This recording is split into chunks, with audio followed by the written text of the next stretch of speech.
Emory James Museum. With us today we have Marie Hector Cunningham Clarke.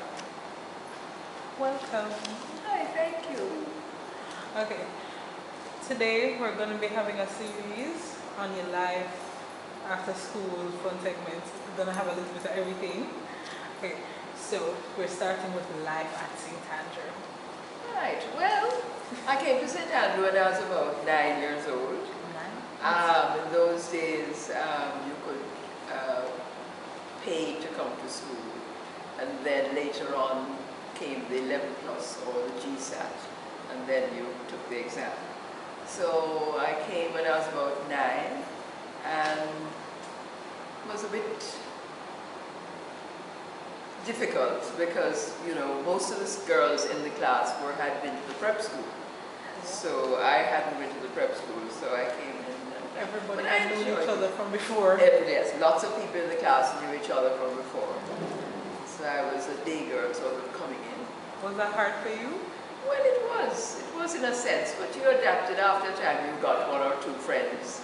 And so it was quite nice, and I enjoyed my days at St. Andrew. Before I came to St. Andrew, I had been doing music, and even while I was at St. Andrew, I did a bit of elocution, and one of the teachers who I really enjoyed was my form mistress, who was Mrs. Sherlock, and she was the wife of Reverend Hugh Sherlock, and it was quite fun. And she liked me because I was good at arithmetic. In those days, it was arithmetic that we did first at grade, you know, at age 9.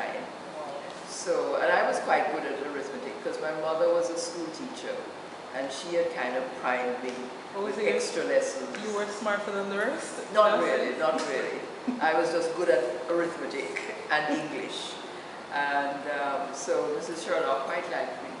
And then I got interested in drama, because they had drama club, and we would stay after school for drama club. But music and drama goes hand in hand. That's right. That's right.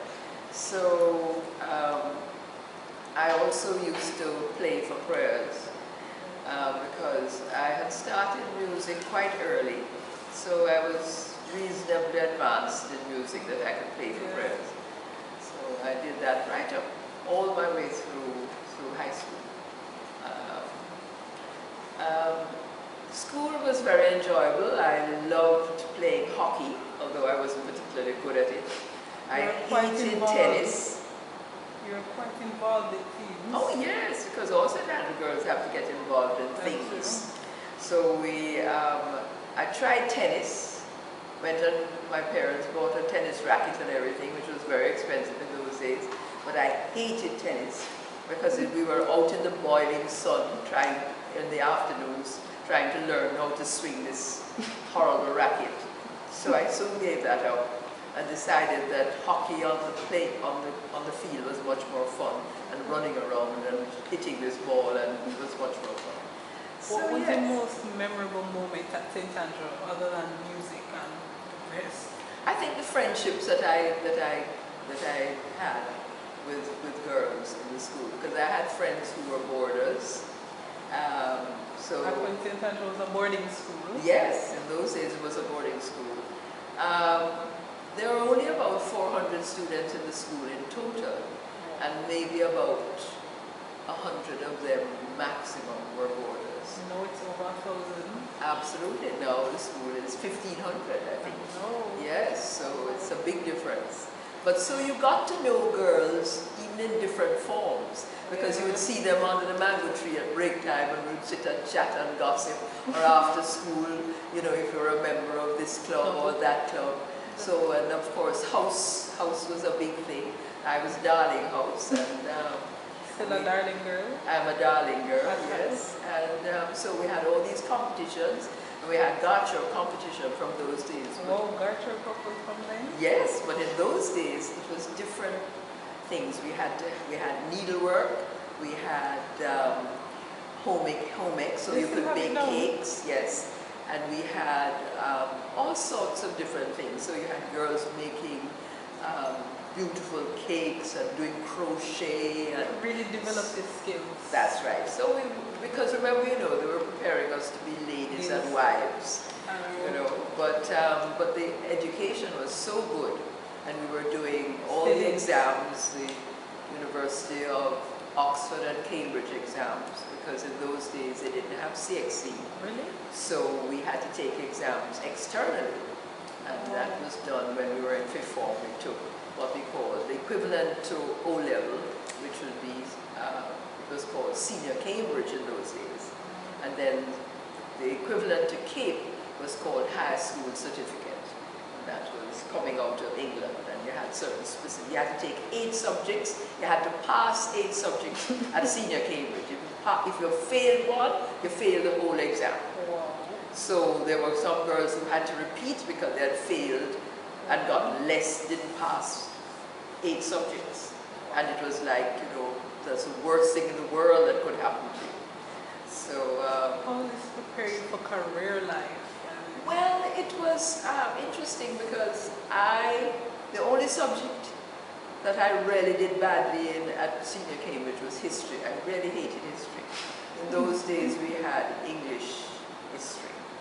But I always had an interest in elocution and music, and found music easy. So I decided when I left school that I was going to study music. And my parents found the money for me to go to a college in England to go and study music for 3 years. Well, your parents were quite accepting of that, because I know a lot of parents, if you say, I'm going to do music, you are totally determined. Well, I really attribute and give praise to my mother, who herself was a teacher. But I mean, looking back now, I realize how she made that decision to just accept the fact that I was good at music. And she said to me one day, what do you want to do? When I was about 16, she said, what do you want to do? And I said, I don't know, because who knows at 16 what you want to do? And she said, well, you're good at music and you're good at art, and you're not too bad at drama. So I said, well, I do music then, because music was easy. So we checked with some teachers to see if they could recommend colleges in England, and we wrote after a few, and I got accepted to Guildhall School of Music and Drama in London, and I went off. At age 18, I was off. What was that like? Oh, traumatic. Yes. Different culture, far away from home.